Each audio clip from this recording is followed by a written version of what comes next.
The news in detail. Meghalaya Board of School Education MBO celebrated its 50th year today, organized a felicitation program for the SSLC and HSSLC toppers in the state, along with Swapnil Bhattacharya, who cracked the UPSC exam. 84 students from across the state were being felicitated at Shillong International Centre for Performing Arts and Culture SICPAC.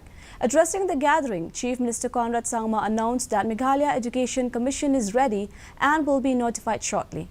This Education Commission will put aside all the complications of different stakeholders that are there and be a commission that will independently look into the welfare of the students. The program Meghalaya Education Symposium 2023 looks back at the educational progress of the state and seeks to prepare students for their future endeavors and promote quality education within the state. To ensure that we are able to improve the education sector and the overall quality, in spite of the many challenges that we face.